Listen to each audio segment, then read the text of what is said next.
Deuxième partie de notre émission Territoire d'info avec la presse quotidienne régionale. Les uns des radios 130 radios qui sont nos partenaires sur tout le territoire français, les télés locales de France et le réseau Via Télévision et avec TV5 Monde.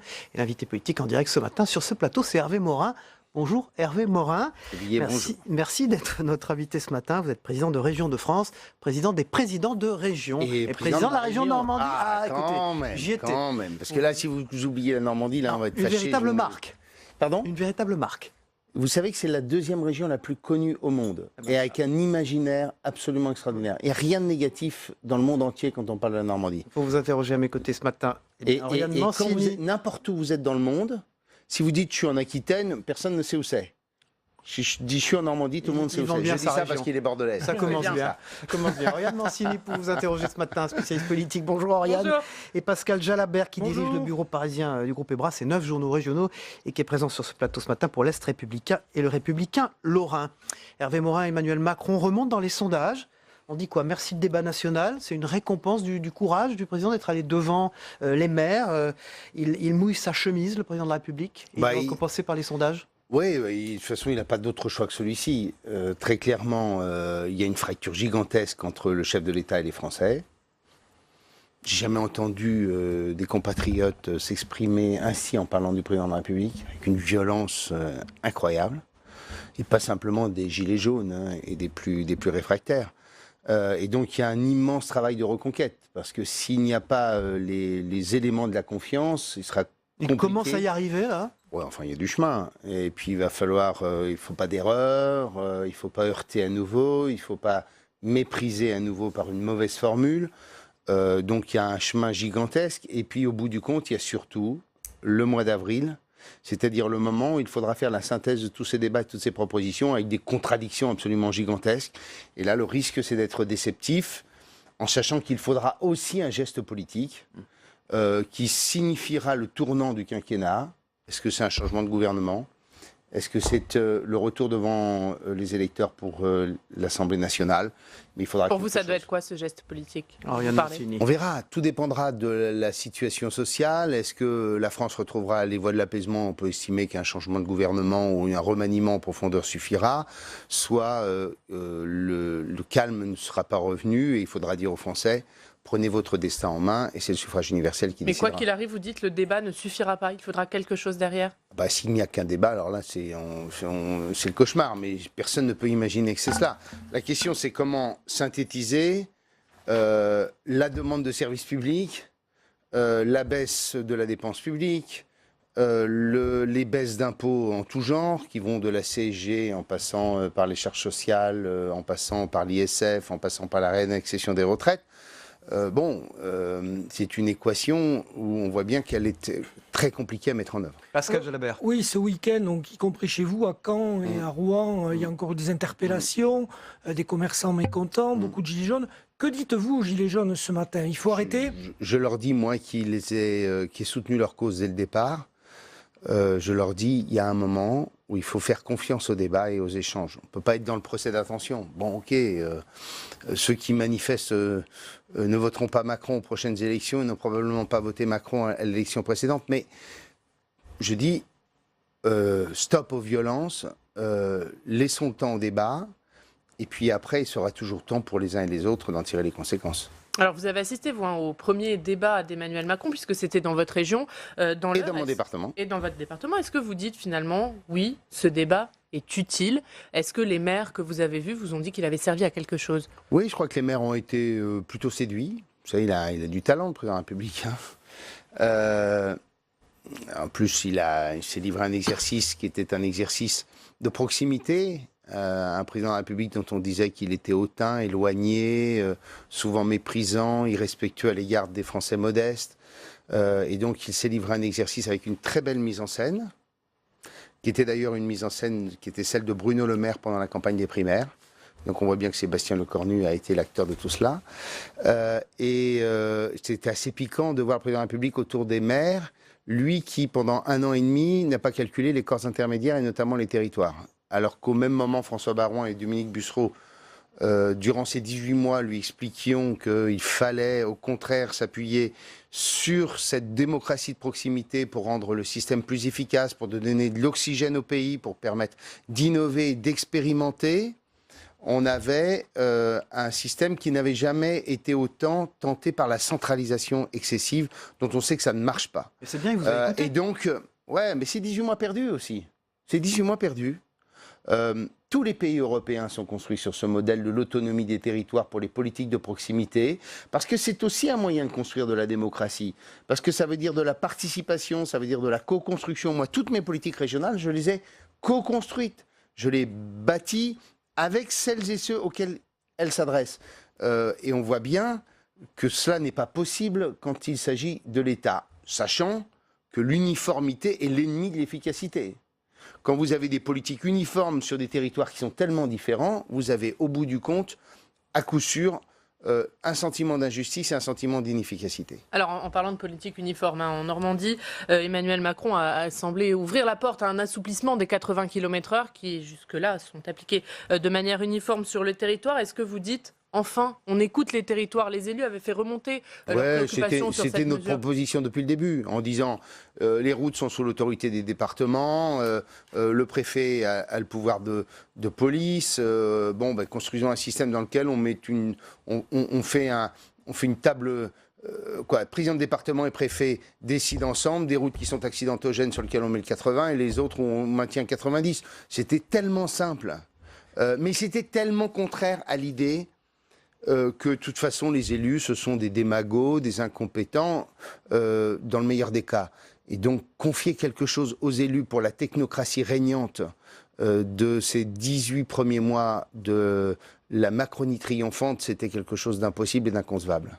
Alors justement, Pascal Jalabert. il y a une question parmi les 33 posées par Emmanuel Macron sur y a-t-il trop d'échelons de collectivités territoriales et quels sont les plus pertinents? Que répondez-vous à ça?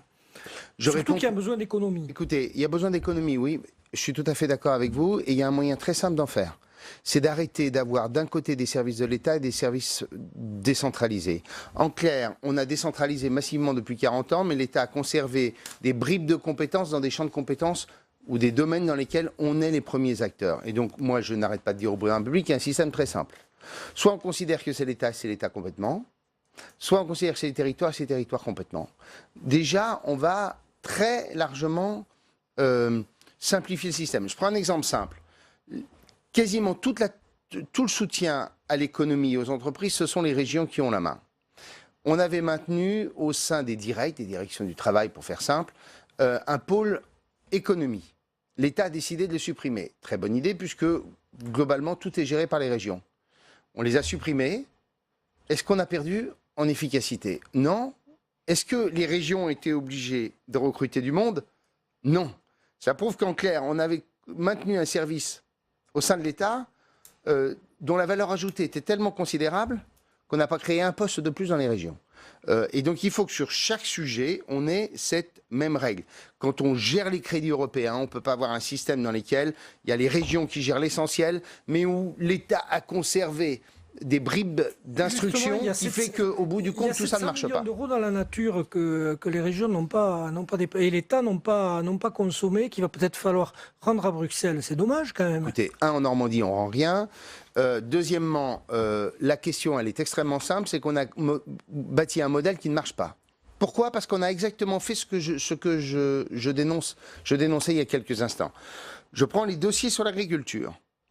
Ce sont les régions qui décident des politiques agricoles, mais l'instruction est assurée par les directions départementales de l'État, qui n'a pas les effectifs. Donc on a été obligé de recruter.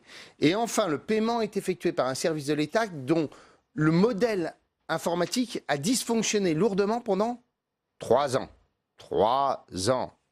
Au bout du compte, on avait l'argent, on décidait et on n'était pas capable de payer les agriculteurs. Ça, c'est exactement ce qu'il ne faut plus faire. Et voilà pourquoi nous disons au président de la République, simplifions le modèle et je peux vous garantir que déjà on gagnera. Et puis deuxièmement, en effet, entre les territoires, il y a des questions qu'il faut se poser. Mais si déjà on règle la question entre l'État et les territoires, je vous garantis qu'on va faire des économies de fonctionnement et surtout on va être plus efficace. C'est Hervé Morin, président de Région de France, qui est notre invité politique ce matin dans Territoire d'Info. Cérémonie de vœux ce matin à 11h, maire, département, région, François Je crois que Baroin. c'était 11h30, non? À 11h30 alors. Ouais. 11h30. Nous on démarre à 11h je crois la présidentielle, c'est pour ça. François Baroin, Dominique Bussereau et vous-même. Alors quels bons vœux allez-vous adresser à l'exécutif? Les vœux du bon sens que constitue l'idée de faire confiance à la démocratie de proximité. Ce que fait le président de la République à travers les réunions avec 5 ou 600 maires. Dire au président de la République, on a besoin de cet échelon stratégique pour donner de l'oxygène, de la respiration au pays, pour permettre à chacun de pouvoir bâtir des solutions qui associent nos compatriotes. J'ai été maire pendant 20 ans. J'ai réglé toutes les choses de la vie. Toutes les choses de la vie. Le quotidien des gens, vous Le voulez quotidien des gens, mais même des histoires qui ne relevaient absolument pas de ma compétence. dire. Vous pensez à quoi? Voilà. Je pense des problèmes de voisinage, des problèmes internes à la maison, pour ne pas être... voilà. Le maire, c'est le chef de la tribu. C'est la dernière administration. C'est celui qui est capable de passer un coup de fil. Le président de la région, c'est celui qui va être capable de porter et de créer l'initiative sur des territoires en bâtissant des modèles nouveaux. Quand je vais à Domfront et que je dis, voilà, on a un trésor médiéval qu'on n'a pas exploité, la région va prendre en main cette histoire avec les élus de proximité, avec la population, pour essayer d'en faire un élément majeur du tourisme médiéval en Normandie. Tout ça, ça ne peut pas se décider de Paris. Et c'est ça que j'ai envie de dire au président de la Est-ce que République. tout ça est en train de Ariane changer Mancini. de par le contexte et de par aussi la création de Territoires Unis, l'association que vous avez créée avec François Baroin, Dominique Bussereau, cette union des collectivités, finalement, est-ce que c'est ça aussi qui a inversé le rapport de force avec l'exécutif? C'est-à-dire que ces territoires avaient tendance... L'exécutif jouait de la division entre les régions, les départements et le bloc communal pour, en grosso modo, s'arranger les bidons contre nous. Voilà, bon.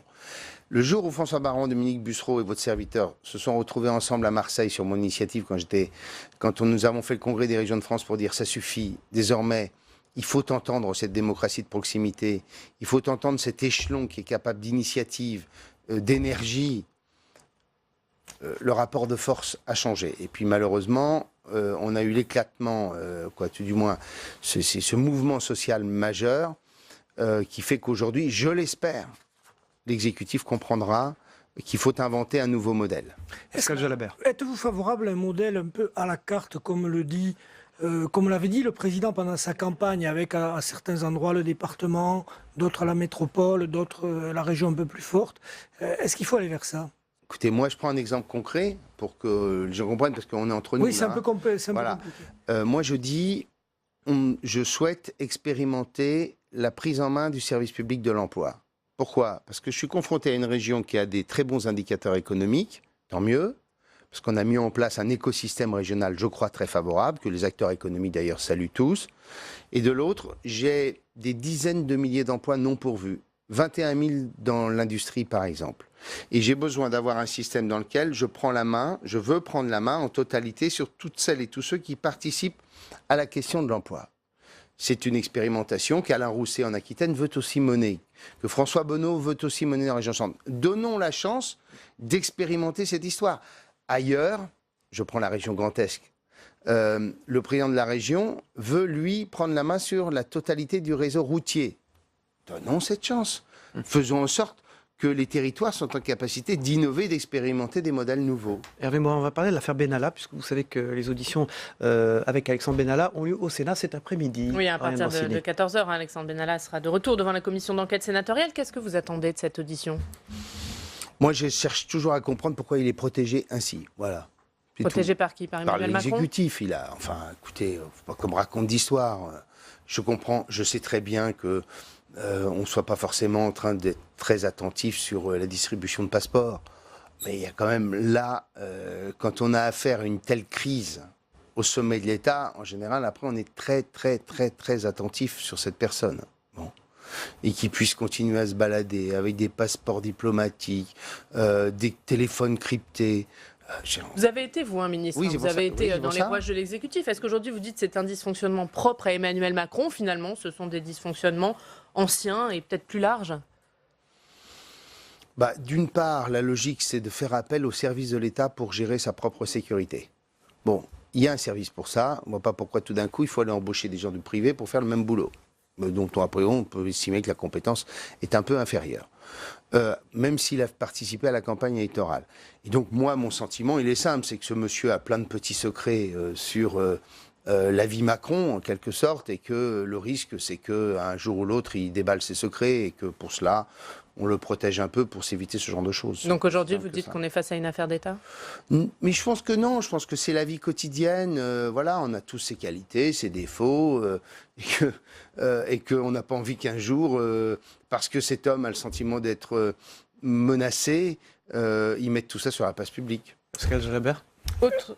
Oui, un autre sujet, le Brexit. Donc votre région va faire partie des plus impactées. Que dites-vous maintenant? Il faut qu'on sache. Qu'attendez-vous et qu'attendent les chefs d'entreprise de votre région? Écoutez, je suis allé en Angleterre, vous rencontrez les patrons des ports britanniques qui sont en liaison avec la Normandie. J'y retourne demain, parce que à partir de ce soir, ils sont déliés de leur obligation de confidentialité. Vous les senti inquiets? Pour nous, il y a un sujet simple, c'est qu'il nous faut pouvoir mettre en place un modèle dans lequel on va faire des contrôles douaniers, des contrôles phytosanitaires et des contrôles vétérinaires sur 40% du trafic transmanche.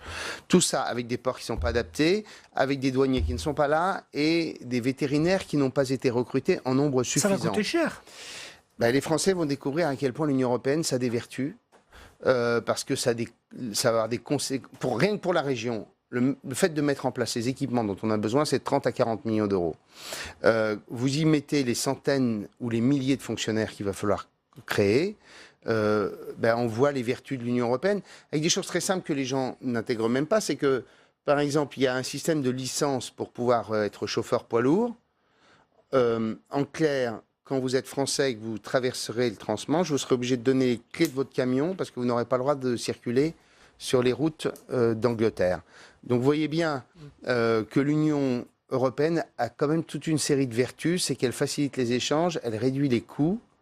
Et puis pour nous, il y a un sujet, c'est la concurrence avec les ports belges et hollandais. Et là-dessus, il faut qu'on soit à la hauteur parce que sinon c'est encore une nouvelle fois les Néerlandais et les Belges qui vont récupérer une partie du trafic. On finit avec votre région, la langue normande. Sur les panneaux, à l'école, elle va s'inscrire partout. C'est quoi, le normand, la langue officielle, c'est ça? Non, c'est que moi je veux que les Normands soient fiers d'être Normands comme Référence régionale? Je le fais sur les marchés publics, par exemple. 96% des marchés publics sont confiés à des entreprises de Mais la langue. Derrière tout ça, il y a la nécessité de bâtir l'idée d'une communauté de destin. Que les Normands soient fiers de leur région comme les Bretons sont fiers de leur alors région. Un mot en normand pour Faire en conclure. sorte que les Normands portent leur région et est en tête l'idée de cette communauté de destin.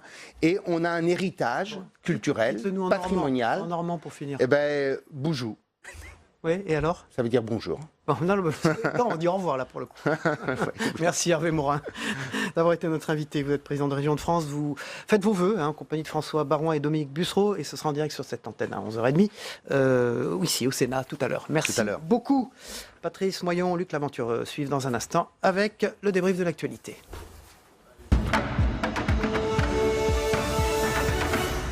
Voilà, Hervé Morin quitte ce plateau. Le président de Région de France était notre invité public ce matin. Font leurs entrées Patrice Moyon de Ouest France et Luc Laventure qui ne va pas tarder à s'asseoir. Il est là, c'est en direct. Merci d'être revenus, messieurs, dans cette partie de l'émission. Merci le débat national. Emmanuel Macron remonte dans les sondages. Est-ce que c'est une récompense du courage du président qui est allé au contact, Luc Laventure? C'est ce qu'on a posé comme question à Hervé Morin. On peut dire ça comme ça aussi. Dirait l'autre. C'est vrai que le président de la République a pris un certain nombre d'initiatives, c'est-à-dire que, comme le disait Hervé Morin il y a un instant, son rapport à ce qu'on appelle les corps intermédiaires a changé. Et le fait qu'il ait accepté de changer de posture et qu'il soit allé au contact, effectivement, le résultat ne s'est pas fait attendre. Mais je pense qu'il faut aller encore beaucoup plus loin beaucoup plus loin, non seulement sur le plan de la communication, mais sur le plan du travail qui sera fait, qui sera rendu, et surtout du décryptage de tout ce qui a été fait. C'est exactement ce qui se passe au niveau des Outre-mer. Et au niveau des Outre-mer, on a une expertise là-dessus depuis, je le disais, Nicolas Sarkozy en 2009 avec les États généraux. Plein de réunions, mais ça crée à un moment donné de la frustration parce qu'effectivement, ça crée des attentes. Il y a eu en Guyane des éléments terribles, des confrontations terribles qui ont été déverrouillées justement par cette concertation, mais les gens attendent justement d'autres consultations et effectivement surtout que en dehors du livre, en dehors des livres, en dehors des dossiers, qu'il y ait dans leur vie quotidienne quelque chose qui se manifeste. Patrice Moyon, Hervé Morin disait sur ce plateau il y a quelques instants que le président de la République avait trop tardé, que lui-même avec François Baron et Dominique Bussereau, c'est-à-dire avec l'Association des maires de France, des départements de France, lui est président des régions de France, ils avaient tiré la sonnette là depuis longtemps et qu'ils n'avaient pas été entendus et qu'enfin le président s'y mettait, en gros. Oui, alors il s'y met après avoir été sourd à toutes ces attentes des corps intermédiaires, des organisations syndicales. Il y a eu une illusion pendant quelques mois, le fait que en centralisant tout, on allait pouvoir aller très vite, sauf qu'il est allé effectivement très vite, mais pas très loin. Donc maintenant, il faut qu'il s'appuie sur ces corps intermédiaires. Hervé Morin, on a parlé il y a un instant, Luc Laventure, le Brexit, lui est allé en Angleterre rencontrer les patrons des ports anglais, puisqu'il a affaire en tant que président de région évidemment à cette problématique des ports. Il a pointé les difficultés qu'il allait avoir pour faire des contrôles, ne serait-ce que sanitaires, douaniers. Ce Brexit, c'est un gros problème auquel on n'était pas du tout, au fond, préparé. C'est ce qu'on constate quand on reçoit les membres du gouvernement sur ce plateau. On se rend compte qu'au fond, la préparation n'était pas franchement géniale. Le moins qu'on puisse dire, c'est le moins qu'on puisse dire. Mais je voudrais revenir un petit peu sur Hervé Morin, qui a des rapports un petit peu particuliers avec l'outre-mer. Il ne faut pas oublier que c'est grâce à lui que les choses ont été déverrouillées dans un certain nombre de dossiers concernant les victimes des essais nucléaires français dans le Pacifique. Voilà, c'est sur le Brexit. Pour revenir sur le Brexit, il ne faut pas oublier également qu'il y a plein de... au moins une quinzaine d'îles, de territoires britanniques à travers le monde et notamment dans la Caraïbe. Et ces îles, que ce soit Montserrat, Anguilla, les îles Vierges, etc., bénéficient pour la plupart d'accords préférentiels avec... Qui vont cesser avec le Brexit ?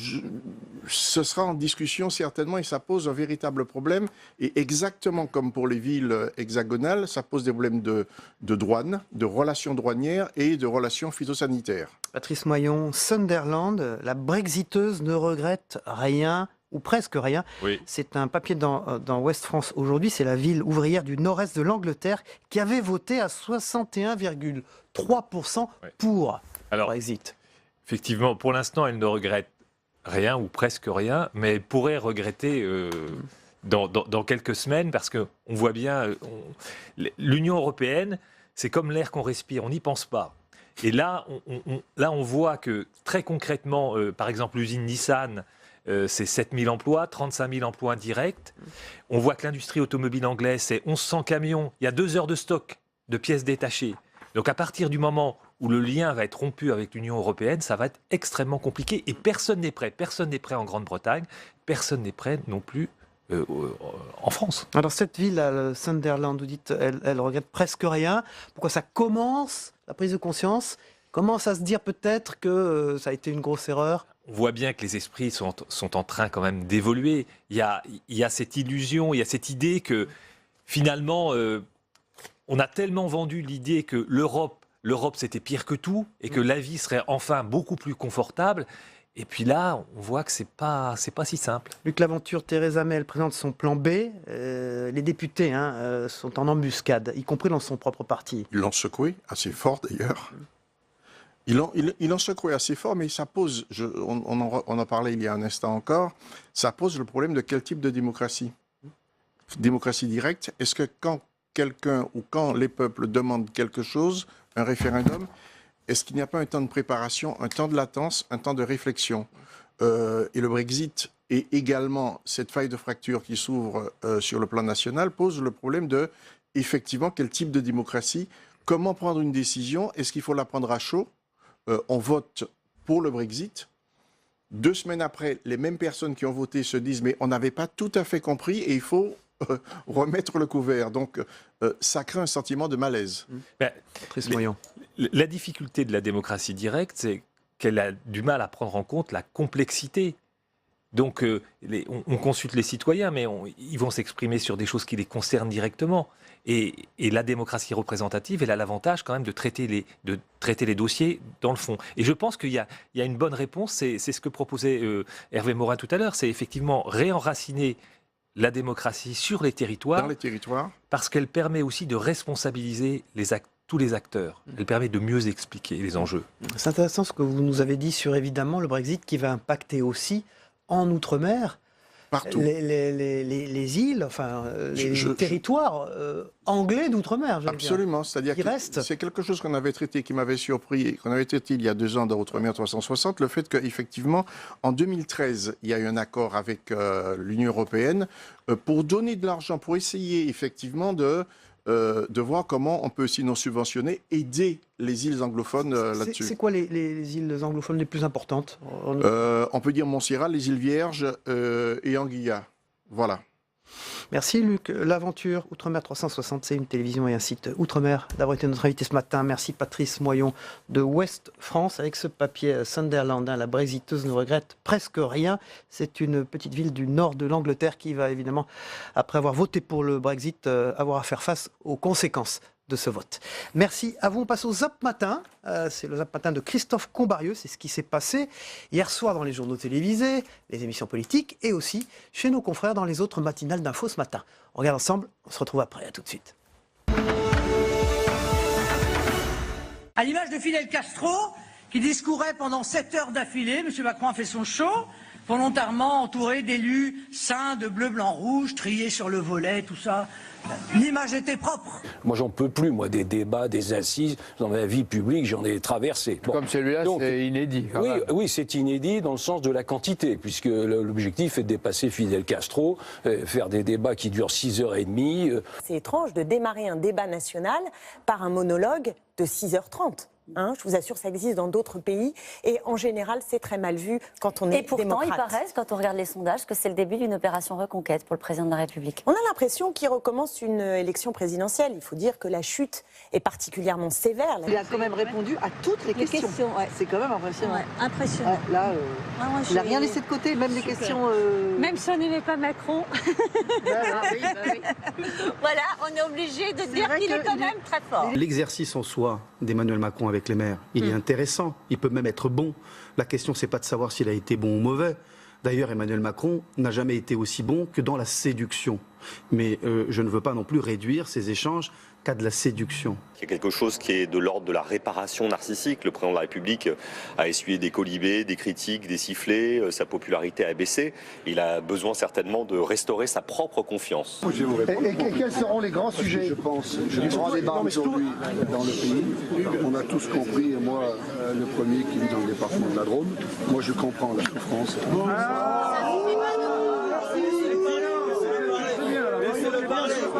Son entourage et les militants de la République En Marche en ont pris plein la figure au cours des derniers mois. Et je pense qu'ils ont aussi besoin, eux aussi, d'être galvanisés par leur chef. Ça devient une tournée électorale de M. Macron qui, d'ailleurs, j'espère qu'il sera décomptabilisé des temps de futures campagnes électorales parce que c'est un peu gros. Je trouve un petit peu gênant cette idée de refaire campagne. Ça pose au passage un problème de financement des campagnes électorales parce que tous les autres partis sont soumis à des règles très strictes. Et là, on a un président de la République qui peut utiliser les moyens de l'État pour finalement faire campagne. Le président de la République choisira à la fin de ces 3 mois, après avoir senti le peuple, ce qu'il retient, et proposera, selon les formules qu'il souhaite, la façon dont il demandera au peuple de choisir des référendums des orientations. C'est une possibilité. Moi, personnellement, je suis gaulliste et je suis toujours très favorable à l'idée que l'on puisse consulter directement le peuple. Même sur les questions fiscales. Moi, je n'ai aucune... Oui, à condition que ce ne soit pas démagogique.